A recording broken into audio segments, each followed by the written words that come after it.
Salam, hörmətli izləyicilər. Bu gün mən sizlərə çox maraqlı bir xəstəlik olan düzəm xəstəliyi haqqında qısaca məlumat verəcəyəm. Düzəm xəstəliyinin törədicisinin adı basil adlanır. Deməli, basil törədicisini ilk dəfə 1873-cü ildə Norveç həkimi Hansen kəşf etmişdir. Belə ki, bu törədici insan orqanizminə daxil olduqdan sonra onun yuxarı tənəffüs yollarını, sinir sistemini və dəri sistemini zədələyərək belə bir xəstəliyin deməli baş verməsinə, yayılmasına səbəb olur.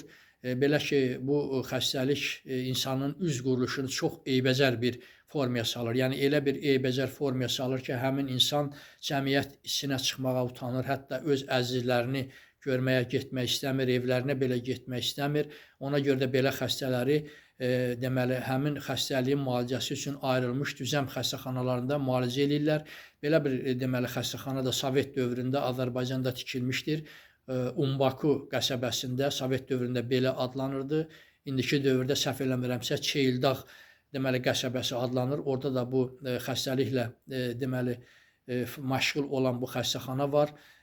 Bu xəstəliyin ilkin forması belə olaraq həkimlərdə, bir qrup həkimlərdə belə bir fikir formalaşdırır ki, bu xəstəlik keçici xəstəlikdir. Sonradan bir qrup həkimlər isə fikirləşirdi ki, keçici xəstəlik deyil.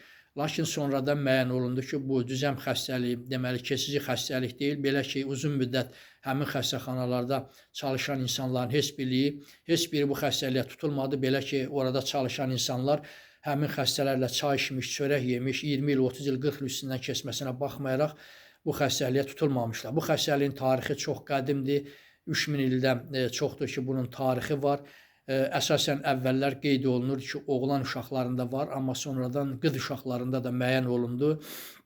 Bu xəstəlik, yəni əvvəllər dediyim kimi bu xəstəliyin müalicəsi çox çətin idi, lakin sonralar asanlaşmışdı. İndi düzəm xəstəliyinin deməli müəyyən olunduğu vaxtdan aparılan müalicə ilə onun qarşısını almaq mümkündür. Onu da qeyd edeyim ki, narahatçılığa əsas yoxdur. Azərbaycanda bu xəstəlik deməli sayı çox azalmışdı. Yəni çox az sayda deməli xəstə ola bilər ki, yəni düzəm olsun. Çox sağ olun. Kanalıma abunə olmağı unutmayın.